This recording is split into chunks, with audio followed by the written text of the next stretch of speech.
Hello प्यारे बच्चों, स्वागत है एक बार फिर से आपके अपने YouTube चैनल पर। और अगर आप चैनल पर आ ही गए हैं तो सबसे पहले आपको ये जानना बहुत जरूरी है भाई। देखिए, अगर आप 12th क्लास की तैयारी कर रहे हैं, 12th क्लास की तैयारी कर रहे हैं तो देखिए, आपका जो मैथमेटिक्स का कोर्स है ओनली 499 के अंदर आपको कंप्लीट मैथमेटिक्स की क्लासेस इसके अंदर मिलने वाली है।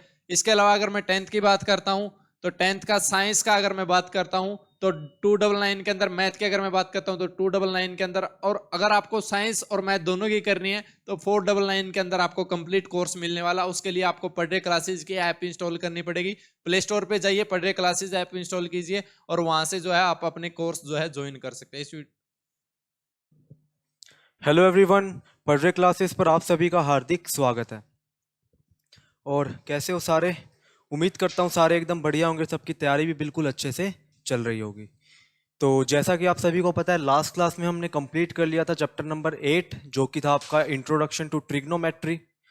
और उम्मीद करता हूँ हर एक स्टूडेंट ने बिल्कुल अच्छे से उसके क्वेश्चंस भी प्रैक्टिस कर लिए होंगे, किसी को कोई डाउट भी नहीं होगा। बट फिर भी किसी टॉपिक में या कोई क्वेश्चन में डाउट है तो आप कमेंट करके बता सकते हो। डाउट सेशन में आपके डाउट जरूर क्लियर कर दिए जाएंगे, ठीक है। आज हम बिल्कुल नया चैप्टर स्टार्ट करेंगे, आपका एप्लीकेशन ऑफ ट्रिग्नोमेट्री। तो नाम से ही पता चल रहा है एप्लीकेशन ऑफ ट्रिग्नोमेट्री। जो चैप्टर 8 आपका करके आए हो ट्रिग्नोमेट्री का, उसके जो भी एप्लीकेशंस हैं वो कहाँ पे यूज होता है ट्रिग्नोमेट्री, वो सारी चीज हम यहाँ पे पढ़ेंगे इस चैप्टर के अंदर। तो काफी अच्छा चैप्टर है, इंपॉर्टेंट चैप्टर है, डेली लाइफ में यूज होने वाला चैप्टर है, ठीक है। तो एक बात पहले ही बता दूं सभी को, जितने भी स्टूडेंट्स हैं, सबसे पहले चैप्टर नंबर 8 बिल्कुल अच्छे से तैयार कर लो। सारे क्वेश्चन बिल्कुल अच्छे से पढ़ो, सारे फॉर्मूलेस बिल्कुल अच्छे से याद करो, तभी जाके इस चैप्टर को स्टार्ट करना, ठीक है। वरना इस चैप्टर को करने का कोई फायदा नहीं है, कोई कंसेप्ट आपको समझ में नहीं आएगा और आप कंफ्यूज रहोगे, ठीक है। तो सबसे पहले यही कहूंगा, ट्रिग्नोमेट्री को बिल्कुल अच्छे से करो। जितने फॉर्मूलेस मैंने करवाए हैं सारे बिल्कुल अच्छे से याद करो, कंसेप्ट समझो बिल्कुल अच्छे से, क्वेश्चंस प्रैक्टिस करो, तभी जाके ये चैप्टर आपके समझ में आएगा। क्यों? क्योंकि यहाँ पे क्या है पता है आपको, बस एक डायग्राम बनाना आना चाहिए। डायग्राम का काम है एप्लीकेशन ऑफ ट्रिग्नोमेट्री का, उसके बाद जो सारा काम है वो है ट्रिग्नोमेट्री का, ठीक है। बिल्कुल सारी चीजें ट्रिग्नोमेट्री चैप्टर की अप्लाई होंगी वहां पे, ट्रिग्नोमेट्रिक रेशियोज अप्लाई होंगे, ट्रिग्नोमेट्री एंगल्स की वैल्यू आपको पता होनी चाहिए वो अप्लाई होंगी वहां पे, और कैलकुलेशन वो तो आप कर लोगे, ठीक है। तो सबसे पहले यही कहूंगा, बिल्कुल अच्छे से जितने भी फॉर्मूलेज हैं आपके ट्रिग्नोमेट्रिक चैप्टर्स के अंदर, वो सारे क्या करने हैं, बिल्कुल अच्छे से आपको याद करने हैं, ठीक है। देखो, एप्लीकेशन ऑफ ट्रिग्नोमेट्री का यूज होता कहाँ पे है? जो एप्लीकेशन है ट्रिग्नोमेट्री की, मेनली ये यूज होती है ज्योग्राफी के अंदर, नेविगेशन के अंदर, या फिर हम मैप्स बनाते हैं वहां पे भी इसका काफी यूज होता है। एस्ट्रोनॉमिकल साइंस के अंदर भी काफी यूज है इसका ट्रिग्नोमेट्री का। क्यों? वहां पे क्या करते हैं हम, अर्थ से मेजर करते हैं प्लेनेट तक की डिस्टेंस, स्टार तक की डिस्टेंस, सन तक की डिस्टेंस, वो हम किसकी हेल्प से मेजर करते हैं? ट्रिग्नोमेट्री की हेल्प से मेजर करते हैं। काफी जगह पे आइलैंड्स को लोकेट करने के लिए भी हम ट्रिग्नोमेट्री का यूज करते हैं। जब लॉन्गिट्यूड और लैटिट्यूड लाइंस पे हम क्या करते हैं, उसकी हेल्प से ट्रिग्नोमेट्री वहां पे यूज करके हम डायगनल्स की लोकेशन, आइलैंड्स की लोकेशन हम वहां पे पता लगाते हैं, ठीक है। तो सबसे पहली चीज देखो समझने की जो चीज है यहाँ पे, वो है सबसे पहले डायग्राम। अगर आपको डायग्राम बनाना आ गया ना इस चैप्टर के अंदर, तो सोच लो कुछ भी नहीं रहा, बिल्कुल इजी काम रह गया, वो चैप्टर नंबर 8 का काम रह गया। मेन काम है डायग्राम बनाना, ठीक है। तो ये चीज देखो बिल्कुल एक बार में समझ में नहीं आएगी, टाइम लगेगा। क्योंकि मैं देखो, क्या पता कोई कोई भी टीचर है वो काफी साल से पढ़ा रहा है, तो उसको तो पता है कि उसके सामने जो क्वेश्चन है उसको कैसे सॉल्व करना है। बट आपके लिए बिल्कुल नई चीज होगी, तो क्या पता एक बार में ना समझ में आए। तो एक बार क्या करोगे, एक बार समझो, उसको खुद की तरफ से ट्राई करो, ट्राई करो, उसके बाद खुद प्रैक्टिस करो। एक बार में नहीं समझ में आएगी, दो बार में नहीं समझ में आएगी, बस तीसरी बार तो समझ में आएगी। तो इस तरीके से क्या करना है, बस जितना हो सके प्रैक्टिस करना क्वेश्चन को, और कुछ भी नहीं है। बिल्कुल इजी चैप्टर है, कोई बड़ी बात नहीं है, बल्कि पहली बार पढ़ रहे हो इसके बारे में, बिल्कुल नया चैप्टर है। ट्रिग्नोमेट्री भी, एप्लीकेशन ऑफ ट्रिग्नोमेट्री भी, और काफी आगे तक काम आएगा। आपके कॉम्पिटिटिव एग्जाम्स की तैयारी करोगे वहां पे भी काफी क्वेश्चन एग्जाम के अंदर पूछे जाते हैं, ठीक है। तो सबसे मेन काम होगा आपका यहाँ पे डायग्राम बनाने का। जैसे कि आप मेनली सारे डायग्राम क्या बनेंगे, ट्राइंगल की फॉर्म में ही बनेंगे सारे डायग्राम, ठीक है। जहां पे एक आपकी परपेंडिकुलर होगी, एक हाइपोटेनस होगा, एक बेस होगा, ठीक है। काम क्या है एप्लीकेशन ऑफ ट्रिग्नोमेट्री में?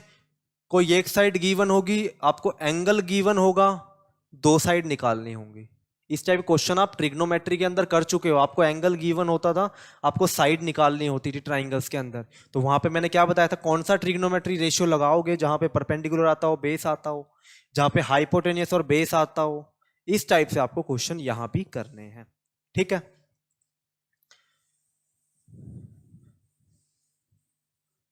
तो सबसे पहले कुछ फॉर्मूलेज हैं, एक बार आपको बता दूं, थोड़ा रिवाइज भी करवा दूं एक बार, ताकि आपको अच्छे से समझ में आ जाए कि आपको कहाँ पे किस अप्रोच के साथ क्वेश्चन को तैयार करना है।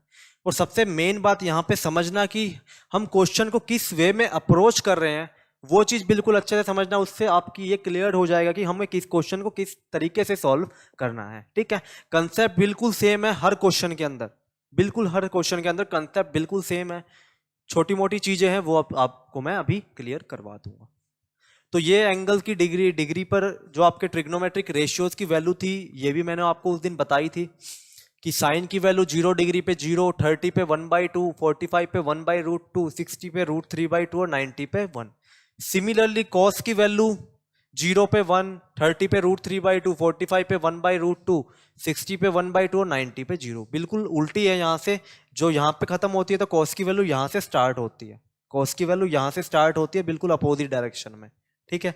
टेंजेंट की वैल्यू 0 पे 0, 30 पे आपकी 1/√3, 45 डिग्री पे वैल्यू 1, टेंजेंट 60 डिग्री पे वैल्यू आपकी √3 और टेंजेंट 90 पे आपका टेंजेंट 90 डिग्री पे क्या होता है, टेंजेंट आपका डिफाइंड नहीं होता, ठीक है।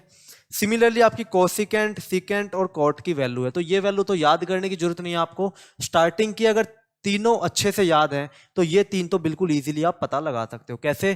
क्योंकि साइन का उल्टा क्या है, कोसिकेंट, कॉस का उल्टा सिकेंट और टेंजेंट का उल्टा आपके पास कॉट है, ठीक है। और वैसे इनका यूज भी नहीं है इस चैप्टर के अंदर। क्यों? क्योंकि ट्राइंगल में तीन साइड होती हैं, परपेंडिकुलर, बेस, हाइपोटेनियस। पर साइन में क्या आता है, परपेंडिकुलर, हाइपोटेनियस। कोसिकेंट में वही चीज आती है, परपेंडिकुलर और हाइपोटेनियस। कॉस के अंदर भी बेस और हाइपोटेनियस आता है, वैसे ही सिकेंट के अंदर भी आपका बेस और हाइपोटेनियस ही आता है। और सिमिलरली टेंजेंट के अंदर परपेंडिकुलर और बेस आता है, और कॉट के अंदर भी आपका परपेंडिकुलर और बेस ही आपको यहाँ पे देखने को मिलता है। तो इस चैप्टर के अंदर जो मेनली जो आपके यूज होंगे क्वेश्चंस, जो एंगल्स आपके यूज होंगे, वो कौन से यूज होंगे, मेनली यही वाले यूज होंगे बस। वैसे याद तो आपको बिल्कुल सारे करने हैं बिल्कुल अच्छे से, बट मैं वो एंगल्स बता रहा हूं जो सबसे ज्यादा यूज होंगे। 30 डिग्री से लेके 60 डिग्री तक साइन के, कॉस के और टेंजेंट के, यही मेन है जो इस चैप्टर के अंदर यूज होने वाले हैं, ठीक है। अब बात करते हैं कुछ और इंपॉर्टेंट फॉर्मूलेस की जो मैंने आपको बताए थे। जब आप साइन की वैल्यू निकालते हो, साइन थीटा, कॉस थीटा और टेंजेंट थीटा, तो इसकी वैल्यू क्या याद की थी हमने, perpendicular by hypotenuse, cos theta base by hypotenuse और टेंजेंट थीटा आपके पास परपेंडिकुलर बाय बेस। तो याद करने का तरीका भी मैंने आपको बताया था, पंडित बद्री प्रसाद हर हर बोले, ठीक है। इस तरीके से भी आप इसको याद रख सकते हो, वरना डायरेक्टली याद होनी चाहिए टाइन theta perpendicular by hypotenuse, cos theta base by hypotenuse, tangent theta perpendicular by में बेस। अब साइन का अपोजिट क्या होता है आपके पास, कोसेकेंट थीटा, जो कि होता है आपके पास hypotenuse by base. Similarly cos का उल्टा होता है आपके पास सिकेंट थीटा, जो कि होता है हाइपोटेनियस बाई बेस। यहाँ पे हाइपोटेनियस बाई परपेंडिकुलर कोसिकेंट में और सिकेंट में हाइपोटेनियस बाई बेस। और टेंजेंट का उल्टा होता है आपके पास कॉट थीटा, जो कि होता है बेस बाई में परपेंडिकुलर, ठीक है। ये 6 ट्रिग्नोमेट्रिक रेशियोज हैं, इनके बिना ये चैप्टर कुछ भी नहीं है, कुछ नहीं कर सकते आप इसके बिना, अगर ये चीज आपको अच्छे से याद नहीं है। क्योंकि क्वेश्चन में हर एक ट्रिग्नोमेट्रिक रेशियो ही अप्लाई होना है, ठीक है। तो ये 6 की 6 चीज आपको क्या होनी चाहिए, बिल्कुल अच्छे से याद होनी चाहिए, ठीक है। फिर हमने कुछ कॉम्प्लीमेंट्री एंगल्स के भी याद किए थे। साइन 90 डिग्री माइनस थीटा कितना होता है आपके पास, कॉस थीटा, और कॉस 90 डिग्री माइनस थीटा आपके पास sine theta. Similarly tangent 90 degree minus theta आपके पास क्या होता है, कॉट थीटा, और कॉट 90 माइनस थीटा आपके पास टेंजेंट थीटा। और लास्ट में आपके पास सिकेंट 90 डिग्री माइनस थीटा किसके इक्वल होता है आपके पास, कोसिकेंट थीटा, और कोसिकेंट 90 माइनस थीटा भी आपके पास किसके इक्वल होता है, सिकेंट के उल्टा, ठीक है। साइन कॉस में कन्वर्ट होता है, टेंजेंट कॉट में, सिकेंट कोसिकेंट में, ठीक है। और इससे रिलेटेड और कुछ 3 ट्रिग्नोमेट्रिक आइडेंटिटीज भी थी आपके पास जो हमने लास्ट एक्सरसाइज में पढ़ी थी। सबसे पहली थी साइन स्क्वायर थीटा प्लस में कॉस स्क्वायर थीटा किसके इक्वल होता है 1 के इक्वल। 1 प्लस में टेंजेंट स्क्वायर थीटा किसके इक्वल होता है आपके पास कॉट नहीं सॉरी सिकेंड स्क्वायर थीटा के इक्वल। और 1 प्लस में कॉट स्क्वायर थीटा इक्वल होता है आपके पास कोसिकेंड स्क्वायर थीटा के। ये 3 थी आपके पास 3 इंपॉर्टेंट ट्रिग्नोमेट्रिक आइडेंटिटीज। ठीक है, तो यही इंपॉर्टेंट चीजें हैं जो आपको बिल्कुल अच्छे से याद होनी चाहिए और चैप्टर नंबर 8 के अंदर आप पढ़ के आ चुके हो ये सारी चीजें। ठीक है, अब इसी से रिलेटेड हम इंपॉर्टेंट क्वेश्चंस यहाँ पे डिस्कस करेंगे और कुछ इंपॉर्टेंट टर्म्स हैं, पहले उन टर्म्स के बारे में जानेंगे जो यहाँ पे यूज होंगी, उसके बाद हम चलेंगे क्वेश्चंस के ऊपर, वहां पे बिल्कुल अच्छे से समझ में आ जाए क्वेश्चन हमें किस तरीके से सॉल्व करने हैं। ठीक है, एक डेफिनेटली क्वेश्चन आपके एग्जाम के अंदर पूछा जाएगा यहाँ पे।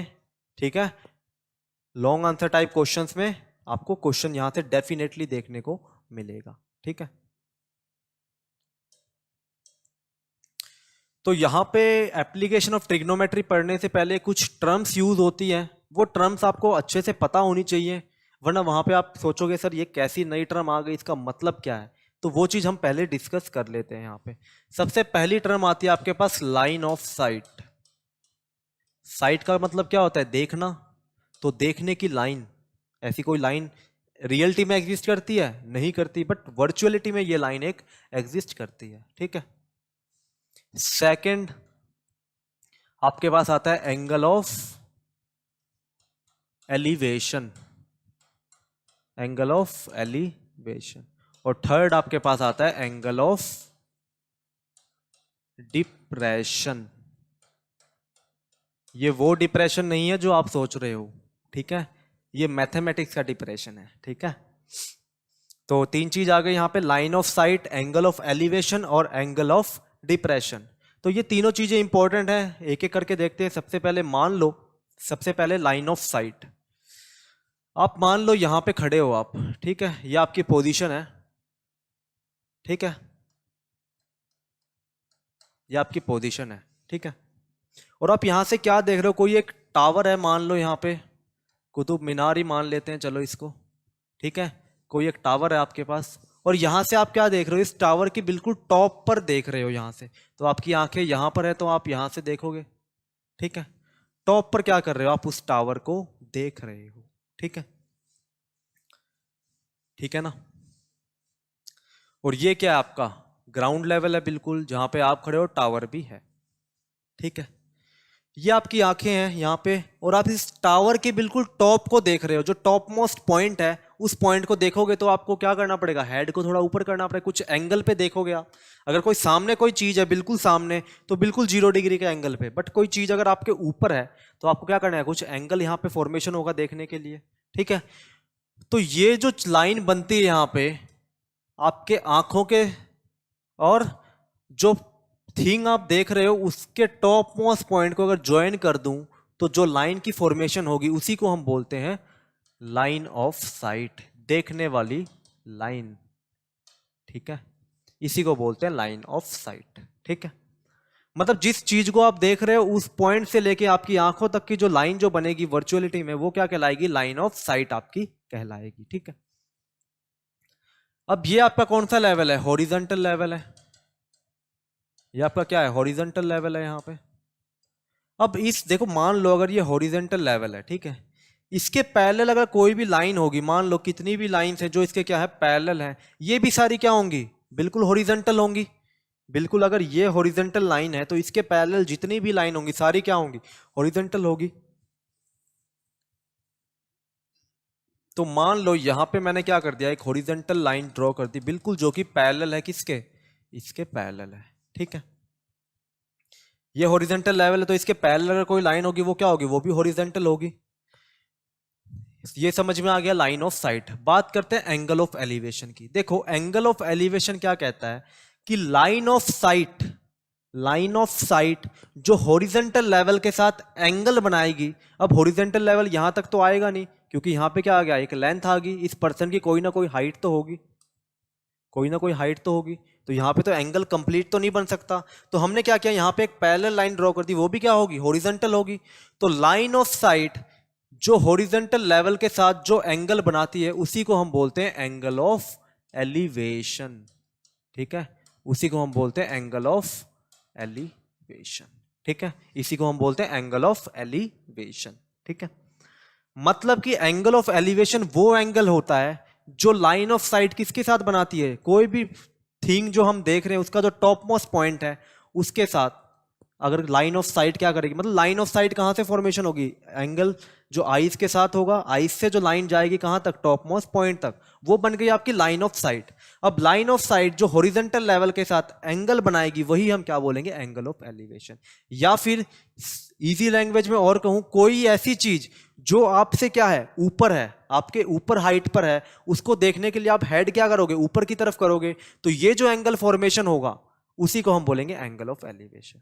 तो एंगल ऑफ एलिवेशन हमेशा कब बनेगा, जब आप ऐसी चीज को देख रहे हो जो आपकी हाइट से क्या है, ऊपर है। ठीक है, मान लो आप ग्राउंड में खेल रहे हो, आप खेलने लग रहे हो, वहां पे आपने आसमान में क्या देखा, कोई एरोप्लेन देखी जा रही है, तो वो क्या है, आपके हाइट से काफी ऊपर है। तो वहां पे देखने के लिए आप ऊपर देखोगे तो वहां पे क्या बनेगा, आपके साथ हॉरिजॉन्टल लेवल के साथ कौन सा एंगल बनेगा, आपका एंगल ऑफ एलिवेशन बनेगा। ठीक है, ये आपका एंगल ऑफ एलिवेशन। अब बात करते हैं एंगल ऑफ डिप्रेशन की। अब एंगल ऑफ डिप्रेशन कैसे होगा, मान लो ये आपका घर है, ठीक है, बिल्डिंग है आपकी ये, ठीक है,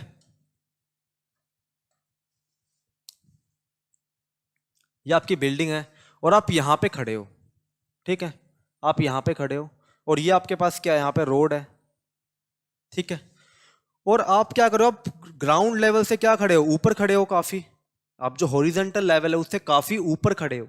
ठीक है, और यहां से खड़े होके आप क्या कर रहे हो, कोई भी चीज को देख रहे हो, मान लो कोई भी रोड पे काफी चीजें चलती रहती, किसी भी चीज को देख रहे हो ध्यान से। ठीक है, तो मतलब यहां से देख रहे हो और इस पॉइंट को यहां पर देख रहे हो, आप इस पॉइंट को यहां पर देख रहे हो, तो इसके और इसके बीच में जो लाइन बनेगी वो क्या बनेगी, लाइन ऑफ साइट।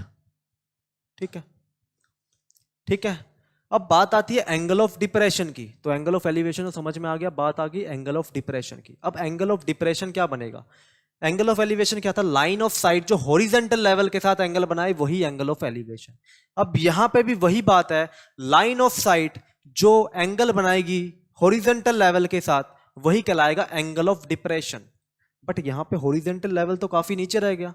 अब लाइन ऑफ साइट यहां पे एंगल थोड़ी बनाएगी, अब जो पर्सन देख रहा है वो तो ये देख रहा है ना, इस चीज को देख रहा है। यहां पे ये पर्सन देख रहा था इस चीज को, तो एंगल कहां पे बना, जहां से पर्सन देख रहा था, पर्सन की आईज जहां पे थी, तो पर्सन की आईज यहां पर है तो एंगल भी यहां पर ही बनेगा कहीं पे। बट यहां पे हॉरिजॉन्टल लेवल, यहां पे तो एंगल ये थोड़ी बनेगा। तो यहां पे हम क्या करेंगे, इसके पैरेलल बिल्कुल एक लाइन ड्रॉ कर देंगे यहां पर, जो कि क्या होगी, आपकी हॉरिजॉन्टल लेवल होगी, क्योंकि ये भी हॉरिजॉन्टल लेवल है तो ये भी क्या बन जाएगा, हॉरिजॉन्टल लेवल।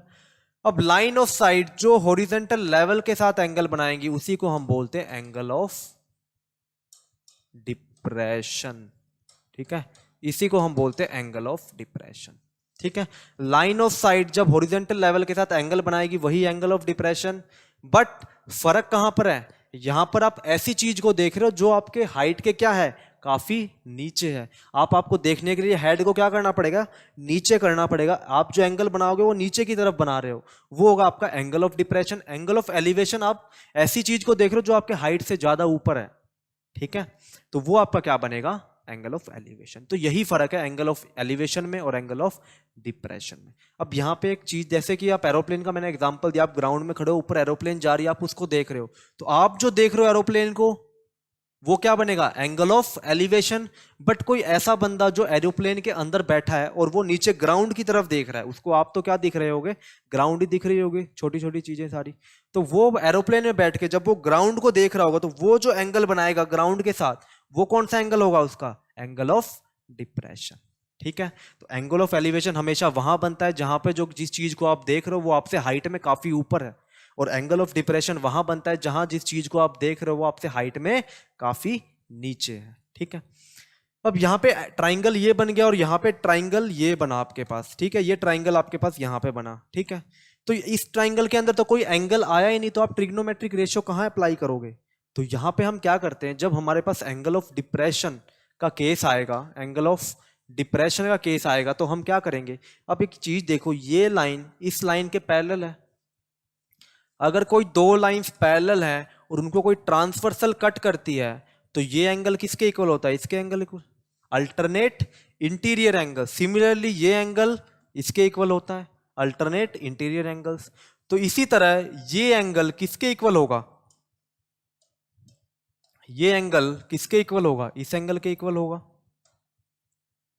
अगर ये थीटा है तो ये भी कितना होगा? थीटा। क्यों? Alternate interior angles. ये दो लाइंस क्या है? पैरेलल है, और अगर कोई ट्रांसवर्सल इनको कट कर रही है तो ये दो एंगल्स क्या होंगे? आपस में इक्वल होंगे। अब क्या आ गया हमारे पास? इस ट्राइंगल के अंदर एक एंगल आ गया, तो यहां पे हम ट्रिग्नोमेट्रिक रेशियोज अप्लाई कर सकते हैं। अगर मुझे ये कहा जाए कि ये लेंथ मुझे पता है कि आप कितनी दूरी पर खड़े हो, तो ये बताओ आप कितनी दूरी से देख रहे हो, तो ये लेंथ आप निकाल लोगे, जहां पे base by hypotenuse trigonometric ratio मिलेगा, एंगल आपको गिवन होगा। या फिर आप ये कह सकते हो मुझे ये पता है मैं कितनी दूरी से देख रहा हूं ऊपर से, या फिर ये कह दो कि आपको ये पता है कि ये जो थिंग है ये कितनी दूरी पर है आपकी बिल्डिंग से, तो ये बता दोगे आपकी इस बिल्डिंग की हाइट कितनी है।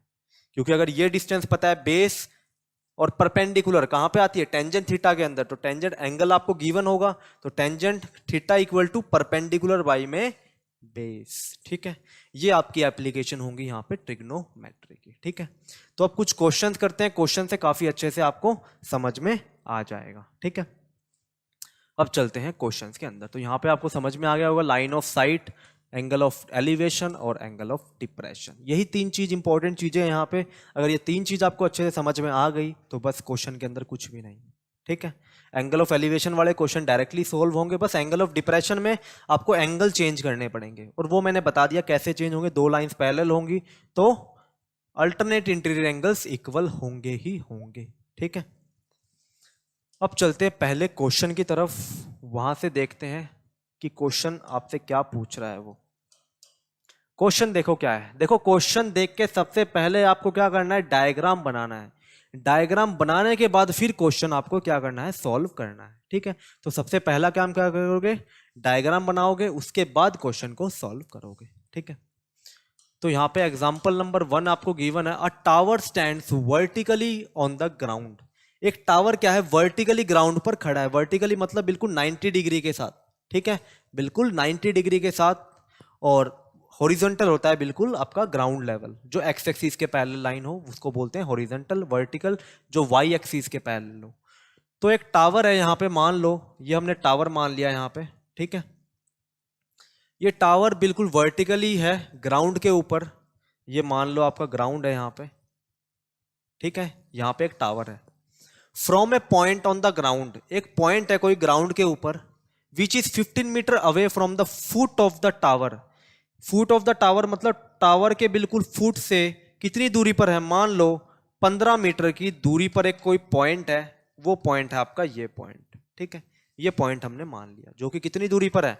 15 मीटर की दूरी पर है यहां से। ठीक है, इसको मिटाना चाहो तो यहां से मिटा दो, क्योंकि इसका कोई यूज है नहीं। ठीक है, the angle of elevation of the top of the tower is found to be 60 degree. इस पॉइंट से जो एंगल ऑफ एलिवेशन, अब एंगल ऑफ एलिवेशन कहां बनता है? जब हम ऐसी चीज को देखते हैं जो हमसे क्या है? ऊपर है, तो एंगल ऑफ एलिवेशन ऊपर की तरफ बनेगा। इस पॉइंट से, यहां पे क्या कर रहा है? देखो ध्यान से देखो, from a point on the ground, उस ग्राउंड के एक पॉइंट से जो 15 मीटर की दूरी पर है, कहां से? फुट ऑफ द टावर से। वहां से जो एंगल ऑफ एलिवेशन है टॉप ऑफ द टावर का, एंगल ऑफ एलिवेशन है जो टॉप ऑफ द टावर का, इस चीज को देखने के लिए जो एंगल ऑफ एलिवेशन बन रहा है वो कितना है? 60 डिग्री आपको गिवन है। Find the height of the tower. तो मान लो ये ट्राइंगल बन गया आपके पास ABC, और हाइट मान लेते हैं हम h है। ठीक है, हमें क्या करनी है? इस टावर की हाइट हमें फाइंड आउट करनी है। ठीक है, आपको डिस्टेंस गिवन है कि आप टावर से कितनी दूरी पर खड़े हो, आप कितना एंगल ऑफ एलिवेशन बना रहे हो टावर के टॉप को देखने के लिए। अब आपको निकालनी है कि इस टावर की हाइट कितनी है। तो ध्यान से देखो कैसे निकालोगे। हमें निकालनी है ये एंगल के लिए, ये लाइन क्या है? ये जो आपको लेंथ गिवन है ये क्या है? परपेंडिकुलर है। इस एंगल के लिए परपेंडिकुलर, ये आपके लिए हाइपोटेनियस और ये आपके लिए बेस। ठीक है, यही तीन चीजें होती हैं ट्राइंगल्स के अंदर, राइट एंगल ट्राइंगल के अंदर, परपेंडिकुलर, हाइपोटेनियस और बेस। ये एंगल तो हमेशा क्या होगा, 90 डिग्री होगा। राइट एंगल ट्राइंगल, देखो टावर वर्टिकली है तो हमेशा 90 डिग्री पे। इस एंगल के लिए ये परपेंडिकुलर और ये बेस। हमें निकालना क्या है, परपेंडिकुलर। वैल्यू किसकी गिवन है, बेस की। तो एक बात बताओ, परपेंडिकुलर और बेस कौन से ट्रिग्नोमेट्रिक रेशियो के अंदर आता है, टेंजेंट थीटा के अंदर। क्योंकि टेंजेंट थीटा क्या होता है, परपेंडिकुलर बाई में बेस। तो यहां से परपेंडिकुलर निकालना है, बेस की वैल्यू गिवन है, एंगल आपको गिवन है, तो डायरेक्टली क्या करोगे, ट्रिग्नोमेट्रिक रेशियोज पुट करोगे वहां पे। तो सबसे पहले मान लेते हैं, let AC is equals to H be the height of the tower. ये चीजें लिखनी काफी जरूरी है इस चैप्टर के अंदर। जो भी क्वेश्चन के अंदर गिवन है और जो आपने डायग्राम बनाया है, जो जो चीज आपको दिख रही है वो सारी चीज यहां पे लिखो। ठीक है, जो जो चीज यहां पे दिख रही है वो सारी चीज यहां पे लिखो, उसके मार्क्स आपको मिलते हैं। आप डायरेक्टली कर दोगे क्वेश्चन को सॉल्व तो मार्क्स तो मिलेंगे, बट आपके कट जाएंगे वहां पे मार्क्स काफी। ठीक है, तो ये सारी चीज जो गिवन है वो लिखो सबसे पहले। Let AC equal to H be the height of the tower and BC is equals to 15 meter and angle of elevation is 60 degree. ठीक है, अब मुझे पता है कि जो ये परपेंडिकुलर है और ये बेस है, ये कहां पे आएंगे, आपके टेंजेंट थीटा के अंदर। तो यहां पे टेंजेंट 60 डिग्री किसके इक्वल होगा, परपेंडिकुलर बाई बेस। थीटा की वैल्यू कितनी गिवन है, 60 डिग्री आपको गिवन है, और टेंजेंट 60 डिग्री कितना होता है आपके पास, √3। ये आपके पास कितना होता है, √3। और यहां पे परपेंडिकुलर हाइट है हमें निकालनी है, बेस कितना गिवन है आपको, 15 गिवन है। तो यहां से हाइट की वैल्यू कितनी आ जाएगी, 15√3 मीटर। ठीक है, और यही चीज हमें क्या करनी थी, यहाँ पे फाइंड आउट करके दिखानी थी। ठीक है, यही चीज हमें क्या करनी थी, यहाँ पे फाइंड आउट करके दिखानी थी। ठीक है, ये था हमारा क्वेश्चन। तो इस तरीके से हमें क्या करना है, क्वेश्चन सॉल्व करने। सबसे पहले हमने क्या किया, डायग्राम बनाया, जो जो चीज गिवन थी। ध्यान से पढ़ो क्वेश्चन को, बिल्कुल एक बार में ना समझ में आए, एक बार और पढ़ो। ठीक है, फिर डायग्राम बनाओ अच्छे से। डायग्राम में देखो कि हमें क्या पूछा गया है, हाइट पूछी गई है, अच्छा बेस गिवन है, तो परपेंडिकुलर और बेस कौन से ट्रिग्नोमेट्रिक रेशियो में, टेंजेंट में। डायरेक्टली पुट करो आंसर आपके सामने। इस टाइप के क्वेश्चन है। देखो यहाँ पे मतलब अगर डायग्राम बनने के बाद क्वेश्चन के अंदर कुछ था, कुछ भी नहीं था, बस वैल्यूज पुट की, खत्म। ठीक है, तो इसके लिए तभी कह रहा था मैं, वो टेबल आपको बिल्कुल अच्छे से याद होनी चाहिए, ट्रिग्नोमेट्रिक रेशियोज आपको अच्छे से याद होनी चाहिए। ये चल रहे हैं आपके टाइप 1 के क्वेश्चन, जहां पे आपको सिंपल एक ही ट्राइंगल आपको गिवन है, सिंपल एक ही ट्राइंगल की फॉर्मेशन हो रही है। कुछ क्वेश्चन आएंगे जहां पे दो दो ट्राइंगल बनेंगे, दो ट्राइंगल से दो इक्वेशन बनाएंगे, दोनों इक्वेशन को सॉल्व करके वैल्यूज निकालेंगे। तो वो क्वेश्चन भी हम आगे देखेंगे, धीरे धीरे बिल्कुल बेसिक से चलेंगे। ठीक है, अब देखो क्वेश्चन नंबर 2 क्या गिवन है। काफी बड़ा क्वेश्चन है, क्वेश्चन देख के डरने की जरूरत नहीं है, क्वेश्चन के अंदर कुछ भी नहीं होता। जो क्वेश्चन चाहे कितना ही बड़ा दे दे, क्योंकि लैंग्वेज है, इंग्लिश लैंग्वेज है, पैराग्राफ भी तो लिखते हो, बट वहां पे जो मेन कंक्लूजन लास्ट में लिखते हो ना, कंक्लूजन, वो 2 ही लाइन का होता है जो आप पूरे पैराग्राफ के अंदर बताते हो।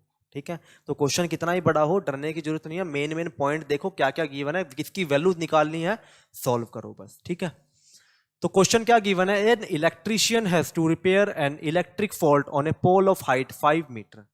एक इलेक्ट्रिशियन है, उसको क्या करना है, इलेक्ट्रिक फॉल्ट रिपेयर करना है खंभों के ऊपर। जैसे काफी बार गर्मियों के अंदर फॉल्ट आ जाता है पोल के ऊपर, तो वहां पे फॉल्ट ठीक करने के लिए इलेक्ट्रिशियन को क्या करना पड़ेगा, पोल के ऊपर चढ़ना पड़ेगा, उसको ठीक करना पड़ेगा। तो वही केस यहाँ पे गिवन है, एक इलेक्ट्रिशियन को रिपेयर करना है इलेक्ट्रिक फॉल्ट जो कि पोल के ऊपर है, जिसमें पोल की हाइट कितनी है, 5 मीटर आपको गिवन है। ठीक है, सबसे पहले पोल यहां पे बना लिया हमने। ठीक है, ये मान लो पोल है आपके पास, ठीक है, और ये आपका ग्राउंड है यहाँ पे। ठीक है, जिसकी हाइट कितनी गिवन है आपको, 5 मीटर गिवन है। ठीक है, ये आपके पास पोल है यहाँ पे। ठीक है, जिसकी हाइट कितनी गिवन है आपको, 5 मीटर गिवन है। ठीक है, she needs to reach a point 1.5 meter below the top of the pole to undertake the repair work. उसको क्या करना पड़ रहा है, जो फॉल्ट उसको ठीक करना है वो कहां करना है, 1.3 metre below the top of the pole. मतलब कि जो पोल है आपका वो टोटल 5 मीटर का है, बट फॉल्ट जरूरी तो नहीं है कि बिल्कुल टॉप मोस्ट पे फॉल्ट हो. जो आपके टावर आप देखोगे पोल के अंदर जो वायर लगे होते हैं कुछ नीचे लगे होते हैं, यहाँ पे बिल्कुल टॉप पे नहीं लगे होते, थोड़ी सी हाइट नीचे लगी होती है. तो मतलब फॉल्ट मान लो उसको यहां पर ठीक करना है, ठीक है, इस पॉइंट पर ठीक करना है, और ये पॉइंट कितना नीचे है, इस पॉइंट से कितना 1.5 मीटर नीचे है. तो एक बात बताओ, ये वैल्यूज यहां से यहां तक कितनी है, 1.5 मीटर है. तो ये हाइट कितनी हो जाएगी, 5 में से माइनस कर दोगे 1.5 मीटर को, 5 में से क्या कर दोगे, माइनस कर दोगे 1.5 मीटर को, तो आपके पास किसकी वैल्यू आ जाएगी, ये हाइट आ जाएगी. जहां तक ग्राउंड लेवल से जहां तक उसको क्या करना है, फॉल्ट को ठीक करना है. तो 5 में से माइनस करो कितना आएगा, 3.5 मीटर. तो मतलब कि ये जो हाइट है आपके पास ये कितनी गिवन है, 3.5 मीटर आपको गिवन है. ठीक है, ये जो हाइट आपको कितनी गिवन है, 3.5 मीटर आपको गिवन. ठीक है, 5 मीटर टोटल हाइट है, उसको काम करना है 1.5 मीटर नीचे. तो यहां तक की हाइट कितनी आ गई, 3.5 मीटर. 5 में से माइनस कर दी 1.5, कितना आ गया, 3.5 मीटर. अब चलो आगे क्या कह रहा है, what should be the length of the ladder that she should use which when inclined at an angle of 60 degree to the horizontal would enable her to reach the required position. अब यहां पे चढ़ने के लिए उसको ladder की तो use करना पड़ेगा. अब डायरेक्टली खंबे पे डायरेक्ट तो नहीं चढ़ते, लैडर यूज करते हैं हम. तो यहां पे मान लो एक लैडर यूज किया गया, तो लैडर ग्राउंड पे से यूज करेंगे तो इस पॉइंट तक पहुंचना चाहिए. ये थोड़ी है कि लैडर यहां पे लगाएंगे, यहां पर खड़े होकर काम कर रहे हैं यहां पर, तो लैडर बिल्कुल इसी पॉइंट पे लगेगा.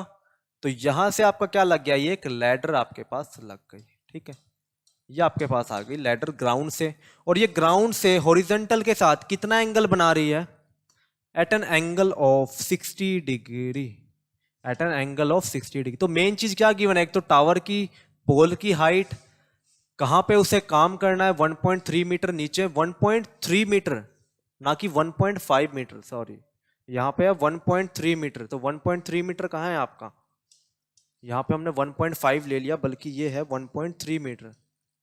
ठीक है, तो यहां पे कितना आएगा, 1.3 मीटर. ठीक है, तो यहां पे जो वैल्यू आएगी आपकी वो कितनी आएगी, 5.1 मीटर. 5 माइनस कितना करोगे, 1.3 मीटर. यही गिवन है ना, 1.3 गिवन है ना कि 1.5. तो 1.3 मीटर आपको लेनी है. ठीक है, तो यहां से आपका कितना आ जाएगा, 3.7 मीटर आ जाएगा, 3.7 मीटर. ठीक है, 3.7 मीटर. ठीक है, तो ये जो हाइट आपके पास ये कितनी आ जाएगी, 3.7 मीटर, जो यहां से लेके यहां तक की हाइट है. अब बात करते हैं इसने क्या पूछा है. सबसे पहला क्वेश्चन इसने पूछा है कि लैडर की लेंथ क्या होगी, लैडर की लेंथ क्या होगी. पहला क्वेश्चन, लैडर की लेंथ आपको फाइंड आउट करनी है. और second question, also how far from the foot of the pole, pole के फुट से कितनी दूरी पर वो लैडर क्या करेगी, प्लेस करेगी. वो चीज भी आपको क्या करनी है, फुट ऑफ द पोल से फुट ऑफ द लैडर तक की डिस्टेंस. और √3 की वैल्यू आपको क्या यूज करनी है, 1.73 यूज करनी है. ये भी क्वेश्चन के अंदर गिवन. देखो हर क्वेश्चन के अंदर वैल्यूज नहीं गिवन होगी तो आंसर आप √3 में ही छोड़ दोगे, बट जिस क्वेश्चन के अंदर आपको गिवन है कि √3 की वैल्यू आप यूज करो 1.73, तो वहां पे आपको यूज करनी है. ठीक है, अब बन गया हमारे पास डायग्राम. यहां पर हमें एक तो लैडर की लेंथ निकालनी है, और एक इस पॉइंट से मतलब पोल के फुट से जो लैडर का फुट है इसके बीच की डिस्टेंस हमें फाइंड आउट करनी है. इसको मान लो ये h है, ये डिस्टेंस d है. ट्राइंगल मान लिया हमने, ट्राइंगल ABC, ये एंगल 90 डिग्री, और एंगल ऑफ एलिवेशन कितना गिवन है, 60 डिग्री. तो ये एंगल कितना हो गया लैडर का, 60 डिग्री. ठीक है, क्योंकि लैडर हमने यहाँ पे पुट की है, तो लैडर पोल के साथ कितना एंगल बना रही है, 60 डिग्री का एंगल बनाएगी। अब लैडर को यहाँ से रखा है तो यहाँ से लेके यहाँ तक की लेंथ निकालनी है एक तो हमें, जो कि क्या होगी, ट्राइंगल की हाइपोटेन्यूस, और एक लैडर की फुट से लेके पोल की फुट तक की डिस्टेंस हमें यहाँ पे फाइंड आउट करनी। तो ये क्या हो गया आपके पास, बेस हो गया। ठीक है, अब इस एंगल के लिए ये क्या हो गई, यहाँ पे परपेंडिकुलर, ये आपके लिए बेस और ये आपके लिए हाइपोटेन्यूस। ठीक है, तो आपको बेस भी निकालना है और हाइपोटेन्यूस भी निकालनी है। तो परपेंडिकुलर आपको गिवन है कितना, 3.7 मीटर, ए से लेके बी तक की दूरी 3.7 मीटर आपको क्या है यहां पे गिवन है। तो परपेंडिकुलर बाई हाइपोटेन्यूस कौन से ट्रिग्नोमेट्रिक रेशियो में आता है, साइन थीटा, और परपेंडिकुलर बाई बेस आपका टेंजेंट थीटा। तो ये दोनों वैल्यूज क्या करनी है आपको यहां पर फाइंड आउट करनी है। ठीक है, तो सबसे पहले हम निकाल लेते हैं बीसी डिस्टेंस। उससे पहले लिखते हैं जो ट्राइंगल के अंदर जो जो चीजें हमने यहां पे मानी है। Let A B equal to 3.7 metre is the height of the pole and A C equal to H be the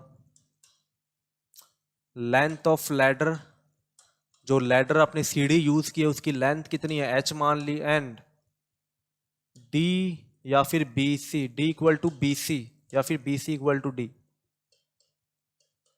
B C equal to D B the distance of foot of ladder from foot of the pole. ठीक है, ये सारी चीजें आपको क्या करनी है यहाँ पे लिख के दिखानी है। जो जो चीज डायग्राम के अंदर गिवन है वही सारी चीज मैंने देख के यहाँ पे लिख दी। ठीक है, अब सबसे पहले ये निकालना है, तो हमारे पास परपेंडिकुलर है और बेस है इस एंगल के लिए, बेस की वैल्यू निकालनी है, परपेंडिकुलर गिवन है, तो perpendicular by base tangent theta. तो देयरफॉर टेंजेंट 60 डिग्री किसके इक्वल होगा, परपेंडिकुलर बाई में बेस। टेंजेंट 60 की वैल्यू √3, परपेंडिकुलर 3.7, बेस कितना d हमने माना है, तो यहां से d की वैल्यू कितनी आ जाएगी, 3.7 डिवाइड बाई √3। अब अगर ये नहीं गिवन होता कि √3 की वैल्यू आपको क्या यूज करनी है, 1.73, तो आपका आंसर यहीं पे खत्म था। बट यहाँ पे आपको क्वेश्चन में क्या गिवन है, √3 की वैल्यू यूज करो 1.73, तो वो चीज आपको क्या करनी है यहाँ पे पुट करनी पड़ेगी। तो यहाँ पे कितना आ गया, 3.7 डिवाइड बाई 1.73। ठीक है, अब डेसिमल को हटाओगे यहाँ से, तो इस डेसिमल को हटाओगे तो डिनोमिनेटर में 0 आएगा, और इस डेसिमल को हटाओगे तो न्यूमरेटर में 2 0 आपके पास आएंगे। तो यहाँ पे 2 0 आएंगे और यहाँ पे आपके पास 1 0 आएगा, तो इस 0 से ये 0 कैंसिल। यहाँ पे कितना आ गया, 370 डिवाइड बाई 173। ठीक है, अब इसको करो डिवाइड, देखो आंसर कितना आएगा, डिवाइड करके देखो। यहाँ पे 370 को डिवाइड करो 173, तो 17 दूनी 34, 2 पे जाएगा ये, 17 2 जर, तो यहाँ पे 6 7 दूनी 14, 346। ठीक है, तो यहाँ पे कितना आ गया, 10 में 6 4 2 पॉइंट लगाएंगे 24, फिर ये जाएगा 2.1 पे 173, तो 10 7 6 और 0 और 2.17 तिये 51, 17 चौक 68, तो 2.14 मतलब 2.13 पे जाएगा। तो 2 डेसिमल तक निकाल लो, काफी है, 2.13 कुछ आएगी, तो अप्रोक्स मान लेंगे 2.14 मीटर अप्रोक्स वैल्यू आपके पास आ जाएगी। ठीक है, वैल्यू आएगी कुछ 2.135 ऐसे कुछ आएगी, तो 3 को डेसिमल मान के मैक्सिमम इसको 4 की फॉर्म में लिख देंगे। ठीक है, तो वैल्यू कितनी आ गई, 2.14 मीटर। अब सिमिलरली हम किसकी वैल्यू निकालेंगे, लैडर की लेंथ जो कि आपकी h, तो परपेंडिकुलर बाई में हाइपोटेन्यूस, साइन थीटा के अंदर एंगल कितना गिवन है आपको, 60 डिग्री गिवन है, तो therefore sine 60 degree is equals to perpendicular by में हाइपोटेन्यूस। साइन 60 की वैल्यू √3/2, परपेंडिकुलर कितना गिवन है 3.7 मीटर, और हाइपोटेन्यूस आपके पास h, तो ये आपके पास 3.7 और इसकी वैल्यू h। तो यहाँ से h की वैल्यू कितनी आएगी 3.7 इंटू में 2 डिवाइड बाई √2। अब इसको करो मल्टीप्लाई, 7 दूनी 14, 7.4, 37 दूनी 74, 7.4 और √3 की वैल्यू कितनी यूज करनी है 1.73। तो यहाँ पे भी कैंसिल आउट करेंगे तो ऊपर कितने जीरो आएंगे 2 और नीचे 1 जीरो। तो इस जीरो से ये जीरो कैंसिल। तो वैल्यू अब निकालनी है 740 डिवाइड बाई 173 की। ठीक है, इसकी वैल्यू हमें क्या करनी है यहाँ पे फाइंड आउट करके दिखानी है। तो 740 को डिवाइड करो किससे 173 से, तो कितने पे जाएगा 17 तिये 51, 17 चौक 68, तो 17 4 पे जाएगा ये 173 4 से। क्योंकि यहाँ से 2 डिजिट देख लिया करो, 17 इसको कितने पे डिवाइड कर रहा है 17 4 जो 68 पे, तो ये पूरा नंबर भी इसको मैक्सिमम 4 पर ही डिवाइड करेगा, 5 पे ज्यादा हो जाएगा। ठीक है, तो ऐसे पता चल जाता है, थोड़ा अंदाजा लग जाता है। तो 70 यहाँ करो मल्टीप्लाई, 4 तिये 12, 7 चौक 28, 29, 2 692। ठीक है, ये कितने आ गए 40 और ये 8 48, आपके पास आ गया 48। ठीक है, अब लगाओ डेसिमल यहाँ पे, तो 2 जीरो, तो 17 तिये 51 ज्यादा हो रहा है, तो 17 दूनी 34, तो 4.2 पे देखो, 3 2 जार 6, 7 दूनी 14, 2 एकम 2 और 3, तो ये कितना आ गया 480 में से कितने गए 346, तो 10 में से 6 गए 4, 3 और 1, और यहाँ पे अब लगाओ 0, तो ये कितना पे जाएगा 17 134, मतलब ये जाएगा आपका 47 पे, 7 21, हाँ 7 पे 8 पे, तो मतलब 8 पर ही यहाँ पे छोड़ दो वैल्यू।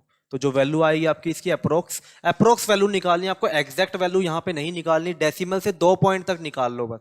ठीक है, डेसिमल से क्या करो बस 2 पॉइंट तक निकाल लो।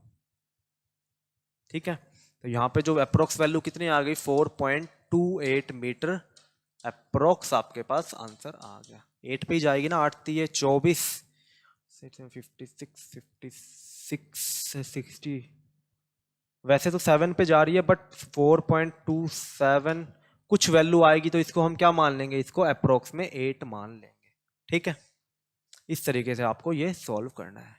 तो यहाँ पे थोड़ी कैलकुलेशन थी, और तो सारा कंसेप्ट बिल्कुल सेम था, बस यहाँ पे हमें 2 हाइट निकालनी थी, पिछले क्वेश्चन में हमें 1 ही वैल्यू निकालनी थी, यहाँ पे हमने कितनी वैल्यू 2 वैल्यू हमने फाइंड आउट की है, और यही दोनों वैल्यू हमने यहाँ पे फाइंड आउट कर ली। ठीक है, तो ये भी काफी इंपॉर्टेंट क्वेश्चन था, एग्जाम में काफी बार पूछा गया है आपसे। ठीक है, अब चलते हैं एग्जाम्पल नंबर 3 पर। एग्जाम्पल नंबर 3 क्या है, एन ऑब्जर्वर 1.5 मीटर टॉल, एक ऑब्जर्वर है जिसकी हाइट कितनी है 1.5 मीटर। मान लो ये कोई ऑब्जर्वर है जिसकी हाइट कितनी है 1.5 मीटर। ठीक है, ये ग्राउंड पे यहाँ पे खड़ा है, इस 28.5 metre away from a chimney, एक चिमनी लगी हुई है यहाँ पे जो कि इससे कितनी दूरी पर है 28.5 मीटर की दूरी पर है। ये चिमनी का फुट है और ये इस पर्सन का फुट है, दोनों के बीच में डिस्टेंस कितना है 28.5 मीटर। ठीक है, the angle of elevation of the top of the chimney from her eyes, उसकी आईज से, अब पर्सन की जो आईज होंगी उसके सर पे होंगी, पैरों में तो होंगी नहीं, सर पे ही होंगी, तो एंगल ऑफ एलिवेशन जो बनेगा आईज से उसकी टॉप ऑफ द चिमनी पर वो कितना बन रहा है आपके पास 45 डिग्री आपको गिवन है। अब एंगल ऑफ एलिवेशन क्या होता है, लाइन ऑफ साइट का एंगल हॉरिजॉन्टल के साथ, बट क्या यहाँ पे हॉरिजॉन्टल लाइन है उसकी आंखों के साथ, तो हम क्या करेंगे एक सेम पैरेलल लाइन यहाँ पे क्या कर देंगे ड्रॉ कर देंगे, जो कि क्या होगी उसके लिए हॉरिजॉन्टल लाइन होगी। ठीक है, और ये एंगल आपका कितना कहलाएगा 45 डिग्री।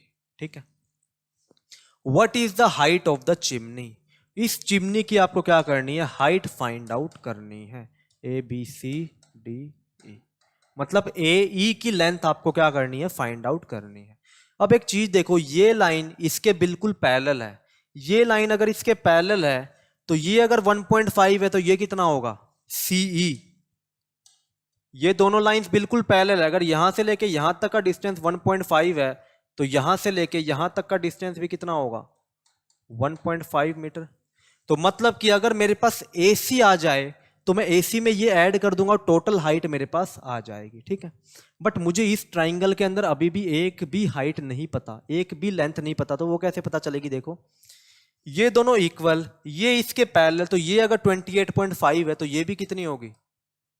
28.5 मीटर, यहां से लेके यहां तक, ठीक है। क्योंकि दोनों क्या है, बिल्कुल सेम। आपके पास रेक्टेंगल की फॉर्मेशन हो रही है यहाँ पे। दो वर्टिकल लेंथ हमेशा क्या होती है? इक्वल होती है, अगर दो पैरेलल लाइंस के बीच में है तो। अगर दो लाइंस पैरेलल है तो ये डिस्टेंस भी कितने होंगे आपके पास?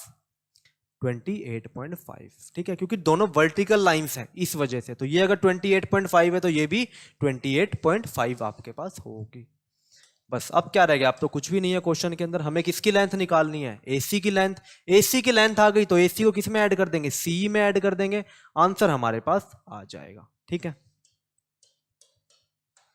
अब देखो, तो यहां पे मान लेते हैं लेट AC हमने मान ली H, ठीक है, AC, let AC equal to H and BC is given, that is 28.5 metre, and जो आपका एंगल ऑफ एलिवेशन है, एंगल ऑफ एलिवेशन है वो कितना है आपके पास?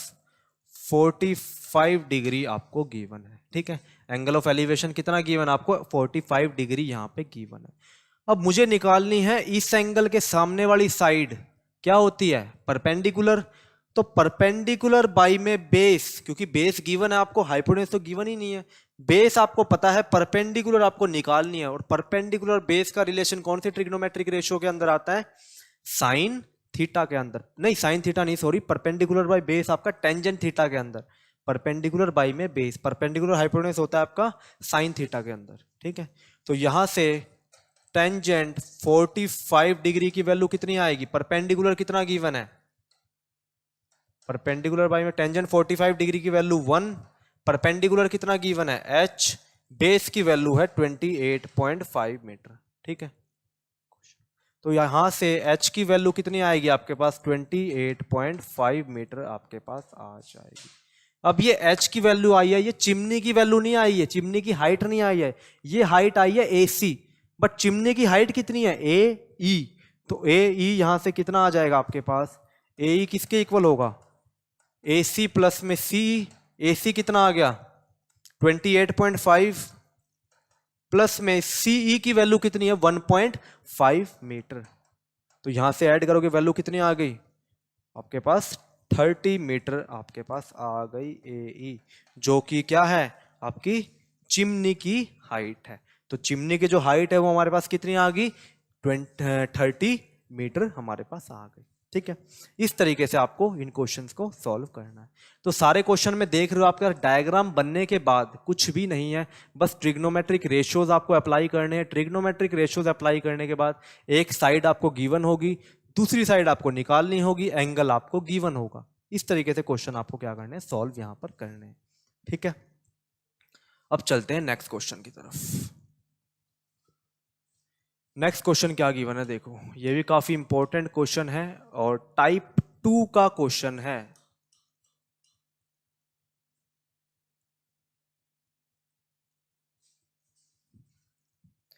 किसका क्वेश्चन है?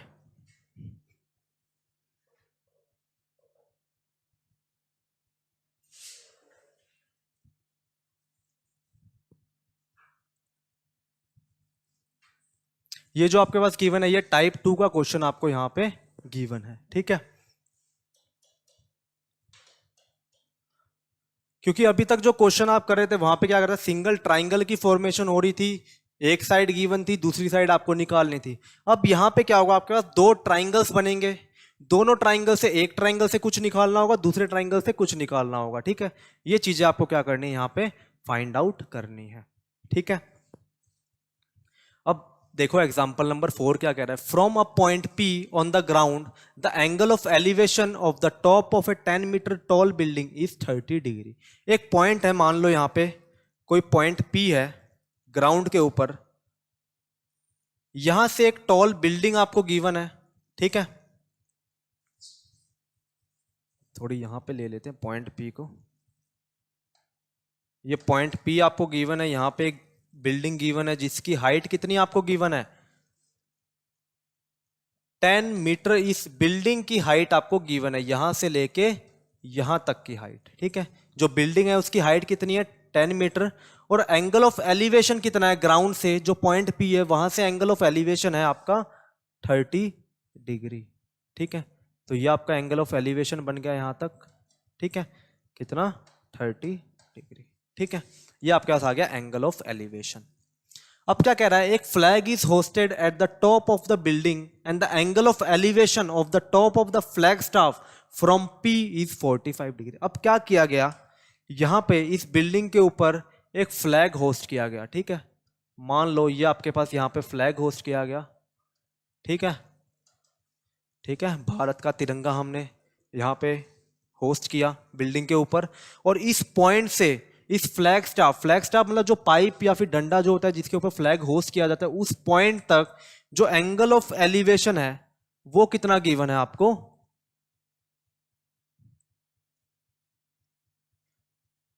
इस पॉइंट तक जो एंगल ऑफ एलिवेशन है पॉइंट P से वो कितना है 45 डिग्री। मतलब कि इस ट्राइंगल के लिए ये एंगल कितना है 45 डिग्री आपको गिवन है, ठीक है।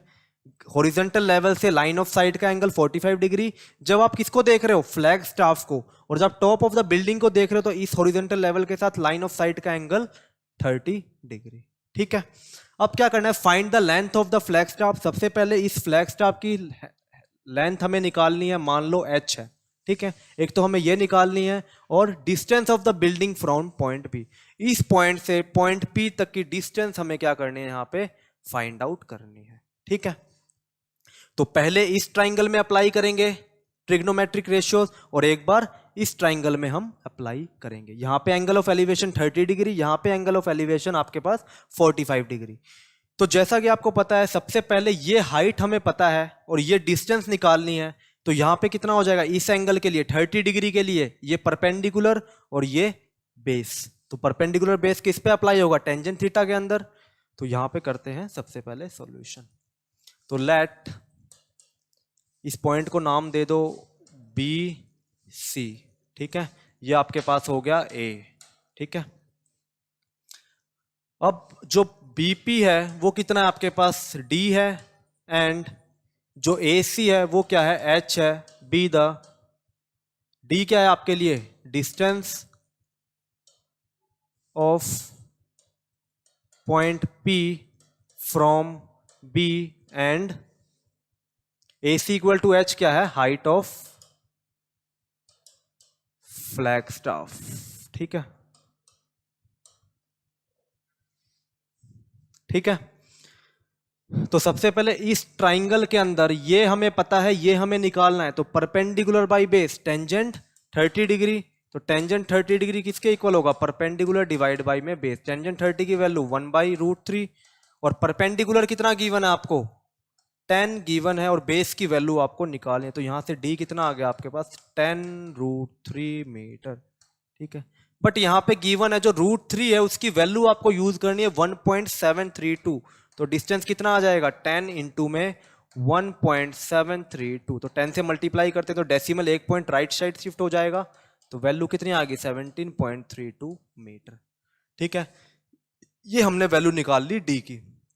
अब बात करते हैं बड़े वाले ट्राइंगल की। क्यों हमें इसकी हाइट निकालनी है, तो इसकी हाइट h है, बिल्डिंग की हाइट 10 है, तो टोटल हाइट कितनी हो गई h प्लस में 10। ये टोटल हाइट की, ये हाइट h है, ये हाइट 10 है, तो टोटल हाइट कितनी होगी h प्लस में 10। ये आपको गिवन है 17.32 मीटर या फिर 10√3 मीटर। तो ये मत पुट करना, ये पुट करना पहले, ठीक है, क्योंकि यहाँ पे पॉइंट में है, कैलकुलेशन मुश्किल हो जाएगी, यहाँ पे इजी कैलकुलेशन बनेगी। तो अब कौन सा ट्राइंगल लेंगे, यहाँ पे कौन सा ट्राइंगल लिया था, इन ट्राइंगल PCB, ठीक है। अब ट्राइंगल लेंगे हम APB। इन ट्राइंगल APB हमें निकालना क्या है, यहाँ पे परपेंडिकुलर और बेस। परपेंडिकुलर में है ना हाइट जो आपके परपेंडिकुलर में आ रही है, और बेस आपको गिवन है। तो यहां से टेंजेंट एंगल कितना 45 डिग्री, एंगल ऑफ एलिवेशन इस ट्राइंगल के लिए 45 डिग्री, परपेंडिकुलर बाई में बेस। और टेंजेंट 45 की वैल्यू 1, परपेंडिकुलर कितना, हाइट प्लस में 10, क्योंकि बिल्डिंग की हाइट 10 है, ये हाइट हमने h मानी है, ठीक है। और बेस कितना गिवन है, जो डिस्टेंस है पॉइंट P से B का, कितना निकाला हमने, 10√3। तो यहाँ पे कितना पुट कर देंगे, 10√3। तो यहाँ से हाइट कितनी आ गई, क्रॉस मल्टीप्लाई कर दो, 10√3 इक्वल टू h प्लस में 10, या फिर h की वैल्यू कितनी आ गई, 10√3 माइनस में 10, यहाँ से 10 कॉमन ले लो, √3 माइनस में 1, और √3 की वैल्यू कितनी पुट करनी है, 1.732। तो 1.732 माइनस में 1 कितना आ जाएगा, 10 इंटू में 0.732, और पॉइंट डेसिमल क्या हो जाएगा, एक राइट हैंड साइड शिफ्ट हो जाएगा, तो 7.32 मीटर। ये आपके पास किसकी हाइट आ गई, फ्लैग स्टाफ की हाइट आपके पास आ गई, कितनी, 7.32 मीटर। यही दो चीजें हमें क्या करनी थी, इस क्वेश्चन के अंदर निकालनी थी। तो ये आपका टाइप 2 का क्वेश्चन था, जहां पे दो ट्राइंगल्स आपको गिवन थे, दोनों ट्राइंगल्स में अलग अलग चीजें आपको क्या करनी थी, फाइंड आउट करनी थी। तो ये भी काफी इंपॉर्टेंट क्वेश्चन है, खुद से एक बार अच्छे से प्रैक्टिस करना। तो आज यहीं तक ही करेंगे हम क्वेश्चन, नेक्स्ट इसके आगे कंटिन्यू यहां से ही करेंगे। तो आज के लिए इतना ही, थैंक यू।